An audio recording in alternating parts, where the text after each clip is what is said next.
Venga, entonces, aquí en Repaso de la Materia tenéis una página que está muy bien, que me la pasó Flora y hace poco y la verdad es que está muy bien y tiene mucho, aparte de teoría, que bueno, eso podemos encontrar distintos resúmenes, tiene muy buena colección de cosas multimedia, de representaciones, entonces os recomiendo mucho para repasarlo y tal, seguramente ya a lo mejor os lo he comentado ya antes, pero para repasar y tal está muy bien, que es esta que tenéis aquí, ¿vale? Entonces vamos a repasar un poquito lo que hablamos ayer al principio del tema de las enzimas, que es ver para qué nos sirven en realidad las enzimas, ¿no? ¿Para qué las tenemos?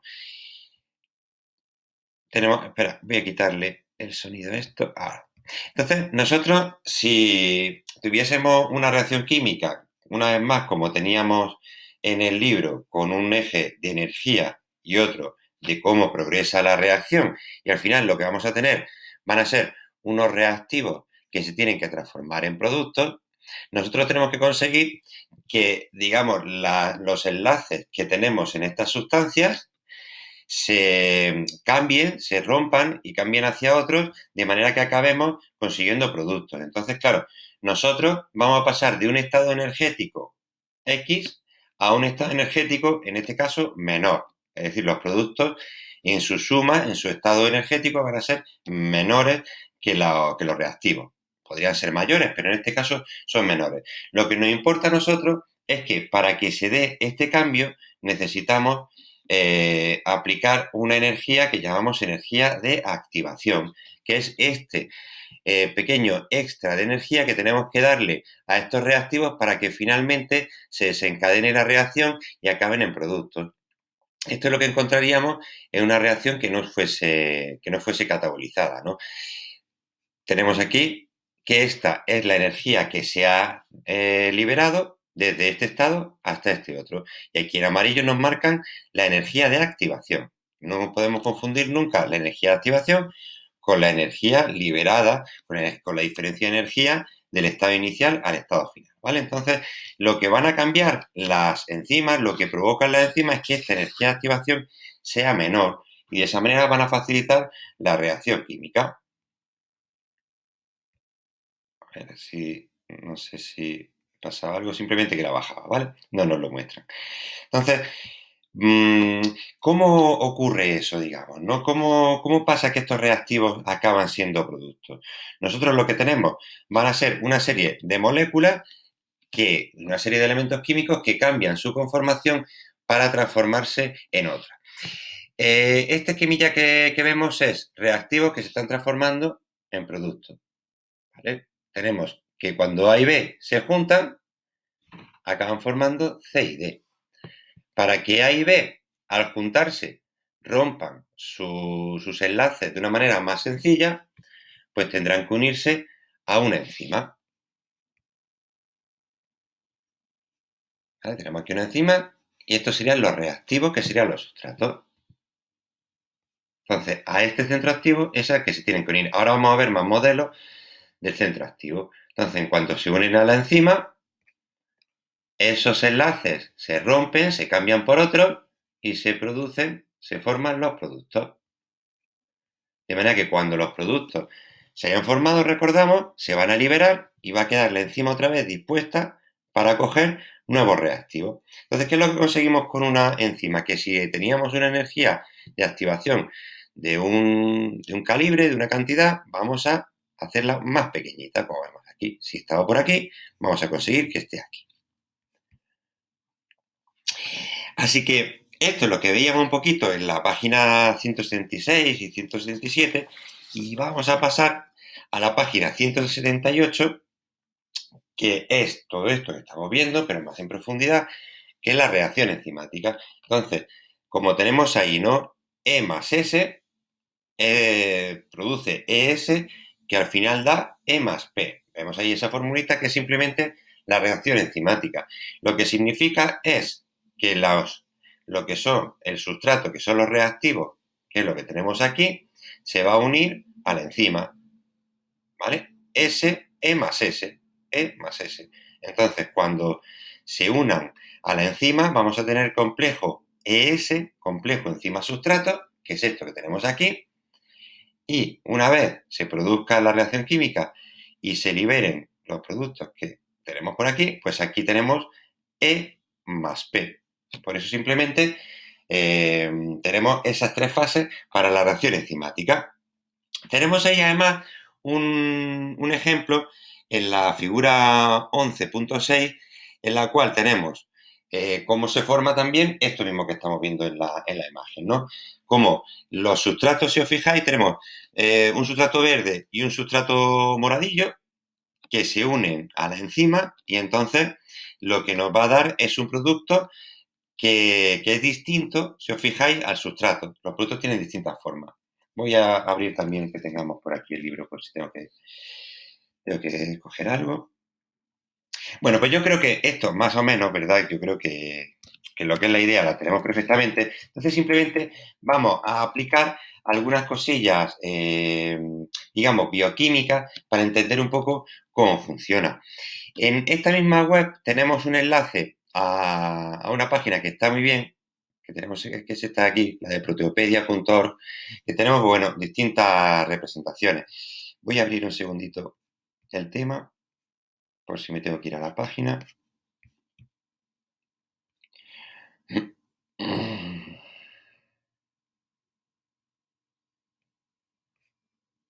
Vale, entonces nosotros estaríamos, la pongo aquí en grande, estaríamos en esta página, ¿vale? Entonces vamos a ver este proceso de una manera un poco más real.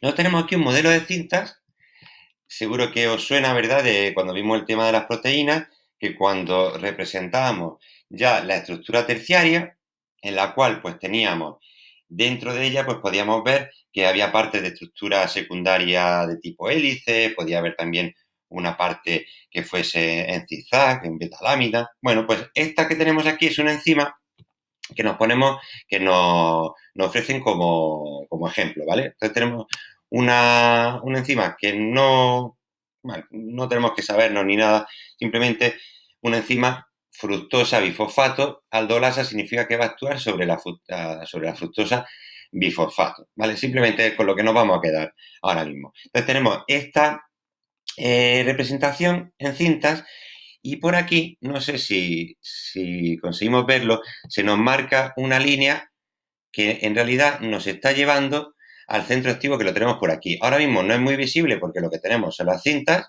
de manera que no tenemos mucha referencia, pero está por aquí por el centro de la enzima el lugar donde se va a unir el sustrato.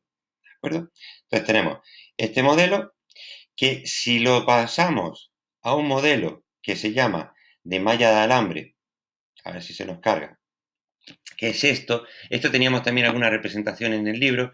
Fijaos que es como un alambre y lo que nos representa es cómo se organizan los residuos de aminoácidos. Pues tenemos ahí todos esos aminoácidos que dan una conformación tridimensional. Tenemos ahí un montón de aminoácidos. Nos cuentan que tiene 363 aminoácidos. Vale, pues si atenuamos lo que es el conjunto de la cadena polipeptídica, vamos a ver cómo la línea nos está marcando, si os fijáis, hay un centro. No sé si lo conseguís ver bien, porque la línea es un poco finita, pero aquí en el centro de la proteína nos está marcando que está, valga la redundancia, el centro activo. Este centro activo, si la proteína entera tiene 363 aminoácidos, este centro activo tiene solamente 9 aminoácidos, que son los aminoácidos que tenemos ahí, marcadito en amarillo. Entonces, esos aminoácidos son el centro activo donde se va a unir específicamente el sustrato. Entonces, como dice ahí, podemos verlo como que encaja. Bueno, vale, encaja, pero lo que nos importa es que la especificidad de esos aminoácidos conecta con la composición del sustrato. Más que encajar espacialmente, lo que encaja es químicamente, encaja químicamente perfectamente. Entonces, en esa zona va a ser donde nosotros metamos el sustrato, que es esta cosa rojita que tenemos aquí. Entonces, el sustrato va a conectar con el centro activo más o menos en algún punto de la enzima que esté accesible y que va a ser totalmente específico. Entonces, se va a producir un acoplamiento espacial entre ellos. Se van a unir químicamente el sustrato que tenemos en rojito y el centro activo que tenemos en amarillo. Y entonces lo que provoca es que se forme lo que se conoce como complejo enzima-sustrato. Entonces, ¿eso qué significa? Que si tenemos el modelo en un modelo de bolitas, y todas estas bolitas son residuos aminoácidicos, son aminoácidos, pues dentro, fijaros, tenemos el centro activo en amarillito y el sustrato en rojo. Cuando se produzca la reacción enzimática, el sustrato que está en rojo se va a transformar en producto, que eso no lo tenemos ya representado, y entonces se va a liberar. Entonces, es este proceso que hemos visto. Entonces, claro, esta especificidad que tenemos entre el sustrato y la enzima, o entre, mejor dicho, entre el sustrato y el centro activo de la enzima, podemos ver los segundos modelos. Como os comentaba ayer, este modelo de llave de cerradura es el que mejor nos entra en la cabeza.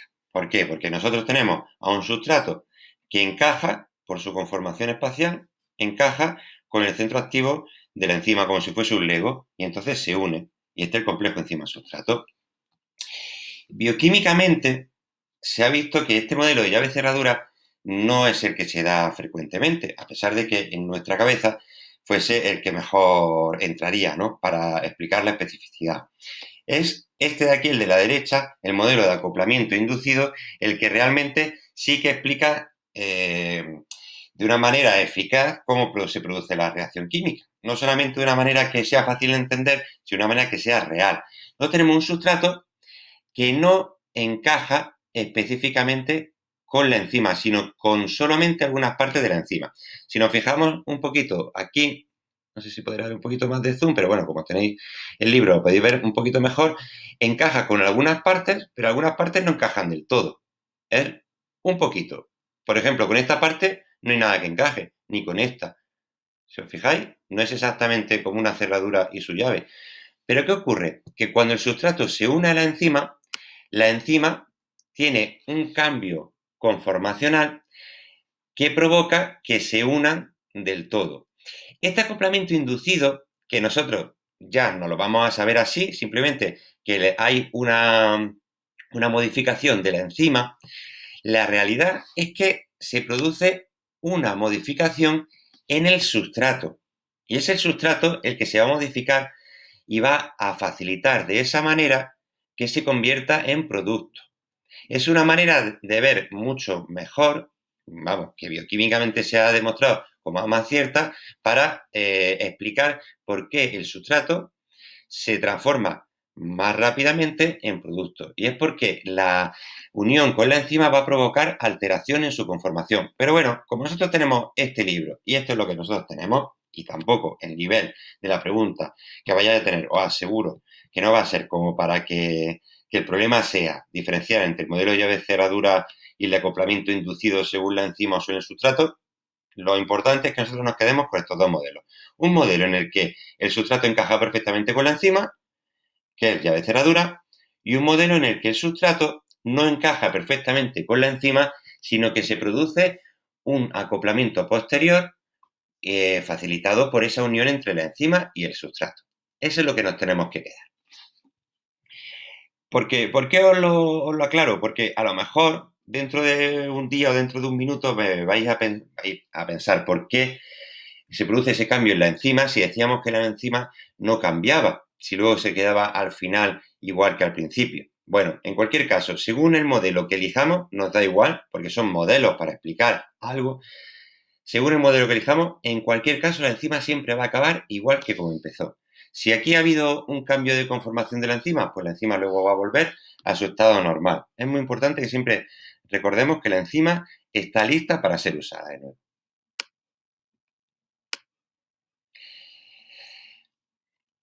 ¿Y cómo podemos regular una enzima?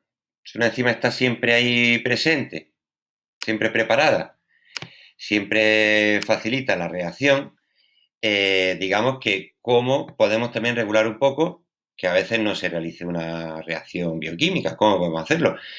Las enzimas van a poder ser inhibidas. Claro, una vez más, el modelo de llave de cerradura es el que siempre nos muestra todo más fácilmente en nuestra cabeza, porque como estamos tan acostumbrados a usar una llave y una cerradura, pues ese es el peligro que tiene. Pero bueno, una vez más, vamos a explicarlo de esta manera, que es la mejor manera de entenderlo. Y luego tenemos en nuestra mente que la realidad bioquímica es un poquito más compleja que este modelo que estamos viendo, pero bueno, nos sirve para entenderlo. Tenemos una enzima que, si nos fijamos, tenemos aquí dos huecos para unirse. Tenemos un sustrato verde, un sustrato azul, que en teoría, ¿verdad?, deberían unirse a la enzima. Fijaos que tiene la formita como de puzzle para unirla. ¿Y qué tenemos? Tenemos también una molécula extraña que es similar al sustrato. ¿Por qué decimos que es similar al sustrato? Porque tiene una parte que la representan como esta que podría encajar con esta zona de la enzima. Eso significa que tiene una parte que podría ser específica con el centro activo. Y si se une a la enzima, ¿qué ocurre? Pues como ya se ha unido la molécula roja, pues ya no se puede unir ni la verde ni la morada. Vamos, ni la azul, porque ya hay alguien ocupando el hueco. Bueno, de esa manera, digamos, tan básica, pues podemos entender que hay sustancias que pueden actuar como inhibidores, porque se unen a la enzima y entonces provocan que el sustrato no se pueda unir a la enzima. Vemos que no solo hay estos inhibidores, ¿vale? Que no solamente hay estos inhibidores, hay más inhibidores, pero esto es el básico y es el que nos tenemos que saber, que es un inhibidor que se llama, si os lo queréis apuntar, se llama competitivo. Ya os digo, hay inhibición no competitiva, inhibición acompetitiva, pero nosotros, en este caso, lo que tenemos son inhibidores competitivos. Entonces, ese inhibidor competitivo compite con el sustrato en unirse, y si se une antes, pues ya el sustrato se fastidia y se queda sin poder unirse. Aquí nos dicen que esos inhibidores competitivos son los reversibles. Bueno, una vez más, la realidad es que inhibidores competitivos podemos tener también irreversibles. Esto está un poco mal hecho aquí en el libro. Es decir, este modelo que tenemos de inhibición es competitiva y dentro de ese modelo de inhibición podemos tener reversibles o irreversibles. Uno reversible es uno que al unirse después puede liberar la enzima. Imaginaros, la bloquea durante 5 horas, pero a las 5 horas se separa y vuelve a estar disponible la enzima. Por eso es reversible, pero puede haber otros que sean irreversibles. Es decir, que se une a la enzima, la bloquea, es decir, la inhibe y ya no va a poder estar disponible la enzima más. Estos inhibidores irreversibles son lo que conocemos como venenos. Es decir, un veneno es un inhibidor irreversible. Os comentaba en su momento que una cosa que ocurría en el lejano oeste, ¿no?, era que a finales del siglo XIX y todo eso, pues que los poblados, los puebluchos esos que tenían, que vemos en las películas, pues ya vemos en las películas mucho pues cómo llevaban los comerciantes, llevaban gente que lo que tenía era un comercio móvil, es decir, que tenía pues su caravana, su carroza y traía el producto que vendiese, lo vendía durante unos días o el espectáculo o lo que fuese y a los días pues se iba a otro pueblo. Como había muchísimos pueblos, pues eso era su trabajo. Había vendedores de lociones crecepelo, de lociones de muchísimas cosas. Claro, vosotros pensad, esa persona va a estar 4 días en un pueblo, pues lo que le interesa es vender la cosa más revolucionaria, la más necesaria. Entonces, ¿qué son cosas necesarias? Pues que te crezca el pelo, por ejemplo, o que adelgaces, es otra cosa muy necesaria para la gente, ¿no? Es uno de sus deseos de siempre, ¿no? Pues había comerciantes de estos que tenían unas pócimas maravillosas de adelgazamiento. Entonces, tú te tomabas esa pócima, ese medicamento, entre comillas, y tú adelgazabas, pero sobre la marcha. Pero vamos, al día siguiente estabas adelgazando y al día siguiente adelgazabas más todavía. Como el comerciante iba a estar 3 o 4 días, el comerciante a los 4 días se hinchaba a vender ese producto porque todo el mundo veía que adelgazaba y todos los compraban. Quien no lo había comprado, lo compraba para adelgazar él también. Y entonces, ¿qué pasaba? Pues que esa persona pues, se iba a los 4 días a otro pueblo. Lo que le estaba vendiendo en realidad era un inhibidor, y muchos de ellos eran inhibidores irreversibles, eran venenos en realidad, que lo que provocaban era una inhibición, por ejemplo, en las mitocondrias. Entonces, esa inhibición en las mitocondrias provocaba que no se realizase metabolismo, ciertas reacciones de metabolismo, que se adelgazase inmediatamente, pero es que lo que provocaba al final era la muerte, porque las mitocondrias lo que se habían quedado era con todas sus enzimas bloqueadas, inhibidas de manera irreversible. Así que todos los venenos que nosotros conozcamos en realidad son inhibidores de alguna ruta en particular, de alguna de las múltiples que podemos tener. Bueno, esto yo creo que más o menos se queda, digamos, que está más o menos sencillo, ¿no? Vamos ahora a complejizarlo un poco más, a hacerlo un poquito más complicado, que es con, con las enzimas alostéricas, lo que se denomina alosterismo. Las enzimas alostéricas son enzimas que si se unen a una sustancia, a un ligando, van a provocar un cambio en su actividad. Es un poco como lo que estábamos viendo antes con la inhibición, pero ya significa que en este alosterismo no solamente tenemos una inhibición, sino que tenemos más efectos. Es decir, por ejemplo, lo contrario, una activación. Entonces, estas moléculas que se llaman ligandos o efectores se van a unir a unas partes de la enzima que se llaman centros reguladores. Y entonces, al unirse al centro regulador, va a regular la acción de la enzima. Como decíamos, estos ligandos pueden ser activadores o inhibidores, como el caso que hemos visto antes. Los casos de inhibición eran simplemente ligandos inhibidores. Estas enzimas que responden por su centro de regulación, porque lo que nosotros veíamos antes era que esa molécula que competía se unía al centro activo. Aquí lo que vemos es un poco distinto. La, lo que es la sustancia, el ligando, no se une al centro activo, sino que se une al centro regulador. Por eso estas inhibiciones, que serían estos ligandos inhibidores, provocarían una inhibición, si queréis apuntarlo, una inhibición no competitiva, porque no compiten con el sustrato.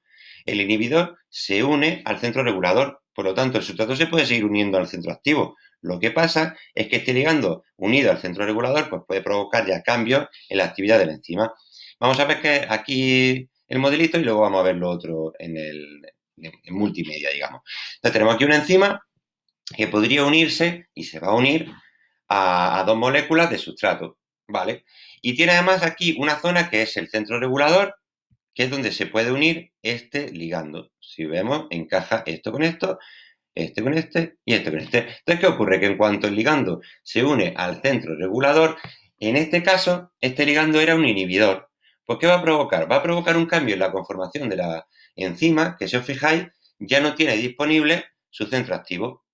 Lo ha como, ¿verdad? Como que se ha invaginado y ya no permite que se una el sustrato. Por lo tanto, este sustrato, al no poderse unir a la enzima, no puede, no tiene la energía de activación suficiente para transformarse en producto. Si tuviese la enzima, bajaría su energía de activación y podría realizarse la reacción. Si no, pues no va a poder ser. Así que vamos a verlo un poquito en animación. Voy a quitar el sonido. Entonces, claro, nosotros tenemos aquí una enzima en el cual el inhibidor alostérico, ¿vale?, va a unirse a su centro regulador y entonces se cierra, como hemos visto en la imagen del libro. Entonces el sustrato ya no puede, digamos, poner en contacto los aminoácidos que serían específicos con él. Si el inhibidor se fuese, pues se va a poder realizar la reacción enzimática sin problema y el sustrato se transforma en producto. Por lo tanto, estas enzimas van a tener una forma activa y una forma inactiva. ¿Vale? Una forma inactiva que tendrá una conformación y una forma activa que tendrá otra conformación.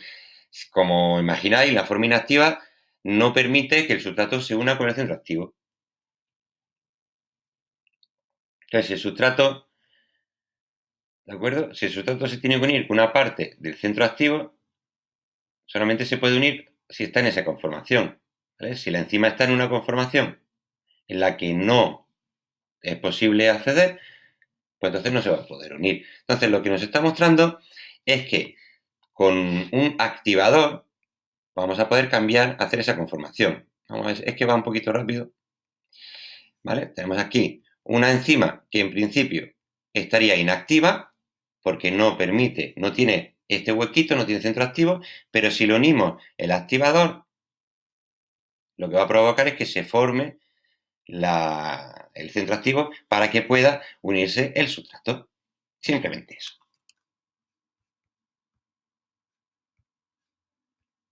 Vosotros paradme, que si no yo me pongo aquí a cascar y no paro, ¿eh? Bueno, aquí es donde se va a volver un poquito verdaderamente más complicadilla el tema, ¿vale? Nosotros tenemos, claro, una reacción enzimática, es decir, una reacción química que está mediada por una enzima, va a tener una cinética, que significa que vamos a poder medir su velocidad, igual, ¿verdad?, que en cualquier reacción química. Entonces, nosotros vamos a ver que una reacción enzimática siempre ocurre, como tenéis aquí, vamos a ver si lo ponemos un poquito más grande, como lo tenéis aquí en el libro, si os lo consigo enfocar. Vamos a ponerlo 200, así. Entonces, tenemos aquí abajo tenemos concentración de sustrato. Arriba tenemos la velocidad que alcanza. No sé por qué no nos lo han puesto ahí en el libro. Por lo menos en mi versión aquí no tengo yo. Entonces, esto que tenemos aquí es velocidad. Muy importante, ¿vale? Y esto de aquí, de abajo, concentración del sustrato. Entonces, ¿qué va a ocurrir? Que nosotros, conforme más sustrato añadimos a la reacción enzimática, más rápido se produce, más velocidad alcanza lo que es la reacción enzimática, ¿no? Eso es un poco lógico si lo pensamos un poco en plan con los equilibrios de Le Chatelier, ¿no? Que si nosotros añadíamos a un equilibrio, añadíamos mucho de la izquierda, pues conseguiríamos que la reacción produjese más de la derecha, ¿no? Es decir, que se equilibrase, que buscase el equilibrio, produciendo más productos. Bueno, eso tendría lógica, pero lo curioso es que cuando la reacción enzimática, nosotros le seguimos echando sustrato, ¿no? Imaginaros, seguimos. Llega un momento en el que por mucho sustrato que echemos, no aumenta la velocidad de la reacción. ¿Por qué creéis que podrá ser eso? A ver si se le ocurre a alguien. Aunque sea una barbaridad.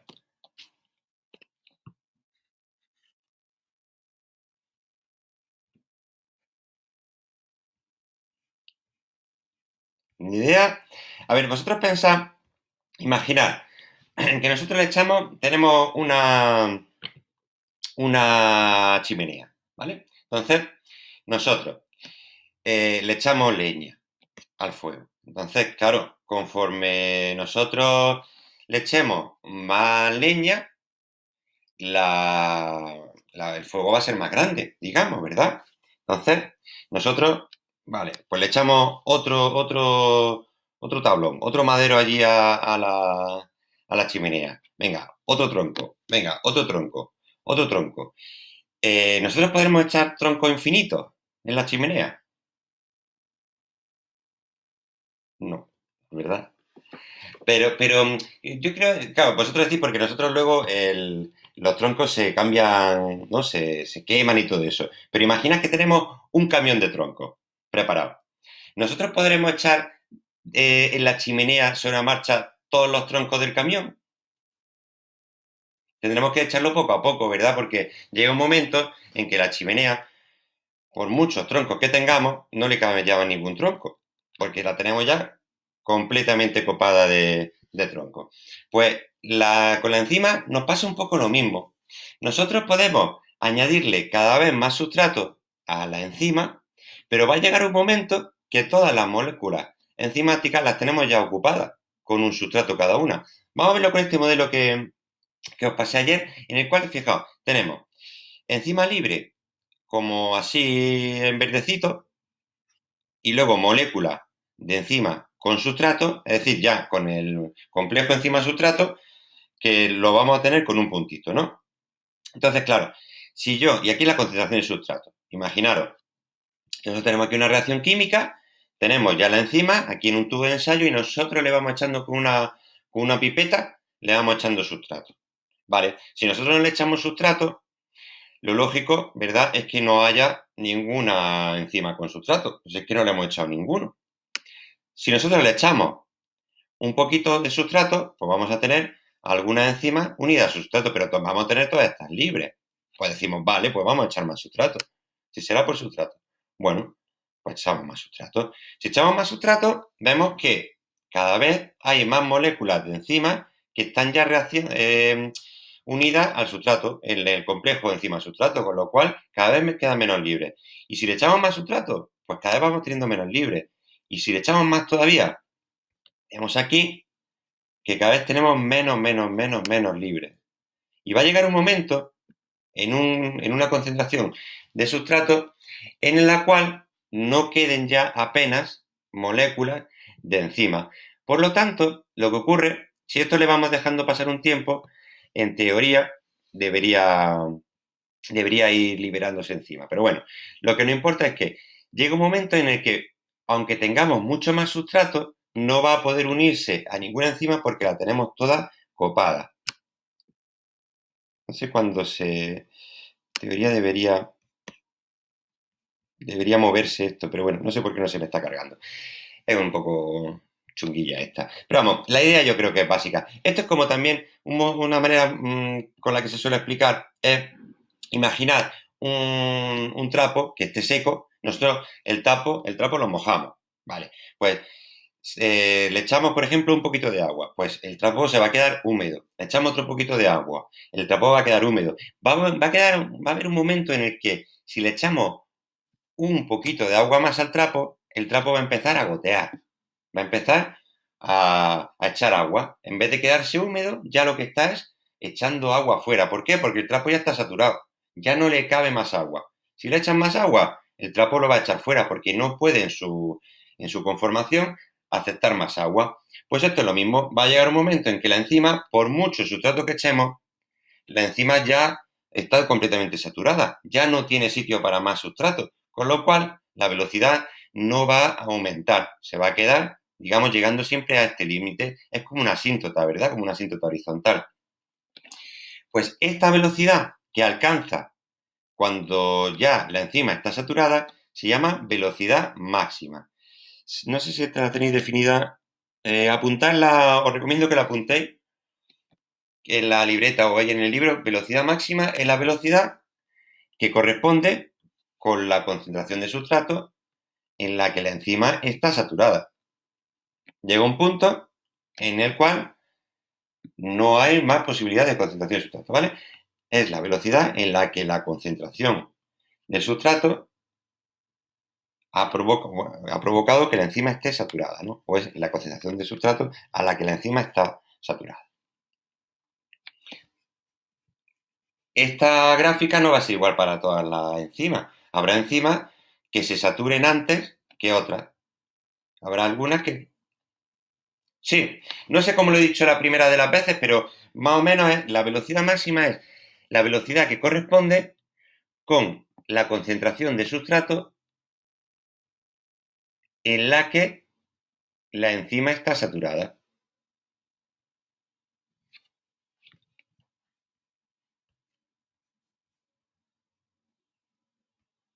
Es decir, si nos fijamos por aquí más o menos, a partir... Vale, no me sale muy recto, ¿vale? Pero más o menos. A partir de aquí, si os fijáis ya, la velocidad enzimática no cambia apenas. Está ya en la asíntota. Por lo tanto, esta concentración de sustrato, imaginaros si aquí tuviésemos pues 5 mililitros, bueno, 5 mililitros sería mucho, 5 microlitros, 10 microlitros, 15 microlitros, 20, pues a 20 sabemos que ha alcanzado su velocidad máxima. Pues, muy importante, si nosotros tenemos esta velocidad máxima que está por aquí y la dividimos entre 2, la tenemos aquí, esta será la mitad de la velocidad máxima, esta que tenemos por aquí. Pues esta mitad de la velocidad máxima es un número muy importante porque nos da una constante que es una constante que se llama de Michaelis, pero que yo siempre os agradecería que dijésemos, la verdad que es de Michaelis-Menten. ¿Por qué lo digo? Porque esto es otra vez más el machismo, el patriarcado en la comunidad científica, ¿de acuerdo? Porque eran dos científicos, ni siquiera vamos a tener la fotografía. Sí, eran dos científicos que tiene además una historia bastante interesante. Él es Michaelis, ella es Menten. Entonces, siempre se acaba diciendo la gráfica de Michaelis, pero no, es que ese es de los dos, muy importante, ¿vale? Porque siempre, una vez más, siempre nos quedamos como con Rosalind Franklin y la molécula de ADN. Siempre nos quedamos con los hombres que han hecho el descubrimiento, no con todas las aportaciones que han hecho las mujeres que trabajasen con ellos o que incluso fuesen ellas las que lideraban el proyecto, ¿vale? Aunque en esos casos, pues eso digo yo. ¿Qué pasa? Pues seguro que algún machista pediría, le falta el Michaelis.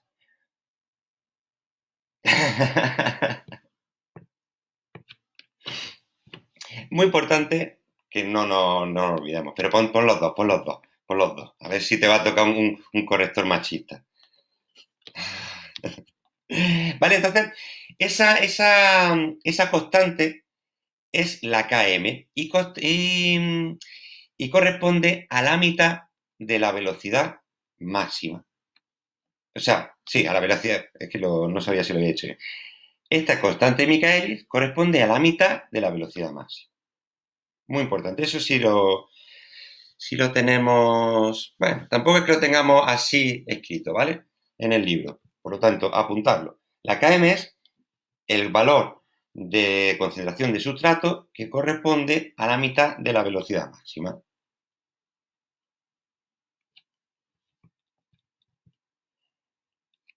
Y vosotros pensaréis, con muy buena lógica, ¿y para qué me sirve a mí la Km esta? Por mucho que estuviese descubierto por... Bueno, pues esta Km nos dice una cosa muy importante, que es la afinidad que tiene la enzima con el sustrato. Es importantísimo. ¿Por qué? Porque una Km menor va a significar una concentración de sustrato menor. Y una Km mayor va a significar una concentración de sustrato mayor. Y entonces, ¿para qué nos sirve, ¿para qué nos sirve esto? ¿No? Bueno, pues vamos a verlo.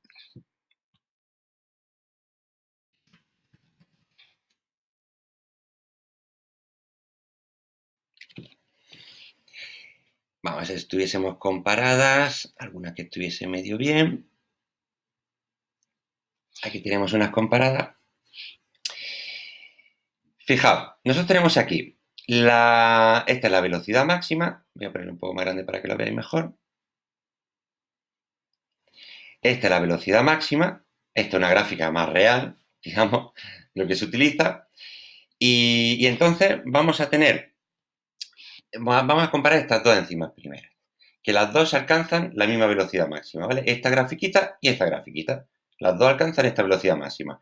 Y vamos a ver cuál es la mitad de esta velocidad máxima. Si la velocidad máxima es 10, pues su mitad será 5. Por eso lo tenemos aquí marcadito en rojo y verde. Esta es la mitad de la velocidad máxima. Vale, pues eso correspondería a la Km. Pues lo que haríamos es trazar una línea desde la mitad de la velocidad máxima hasta la gráfica de cada enzima. Entonces, si os fijáis, en esta gráfica, aquí es donde se une y en esta gráfica es aquí donde se une.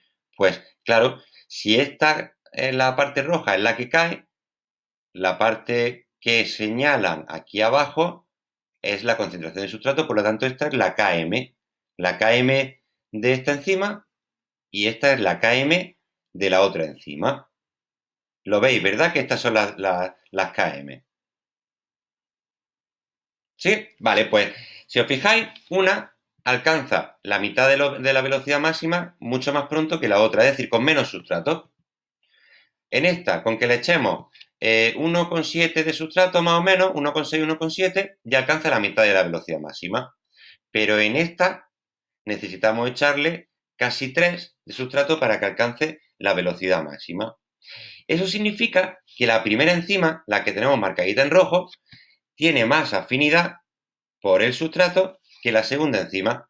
Por eso necesitamos echarle menos sustrato para conseguir el mismo efecto, la misma velocidad. La misma velocidad que la velocidad media, ¿vale? La mitad de la velocidad máxima, para ser exacto. Entonces, las dos tienen la misma velocidad máxima, como veis, la enzima 1 y la enzima 2, pero la enzima 1 tiene la Km en 1,4, nos marcan aquí, mientras que la enzima 2 tiene la Km en 3. Así que para eso serviría la KM. Vosotros pensad, si nosotros tenemos dos enzimas, imaginad, si tenemos dos enzimas para el mismo sustrato y conocemos la afinidad de tanto de una como de la otra, pues podremos saber si una es más eficiente que la otra. Y si pudiésemos elegir, utilizaríamos la más eficiente.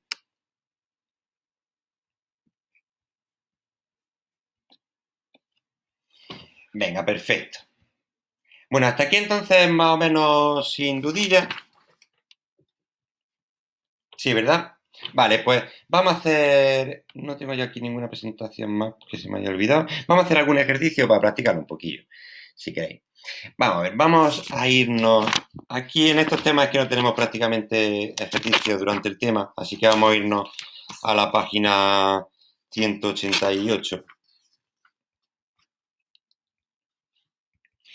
188. Y vamos a hacer alguno que sea un poquito de pensar. Mira, vamos a hacer el 20. Si queréis, lo vamos a hacer sin enunciado y simplemente apuntáis vuestra respuesta si queréis dejaros el huequito para hacer el enunciado o lo que sea, pero simplemente la respuesta os doy así 5 minutillos y la comentamos.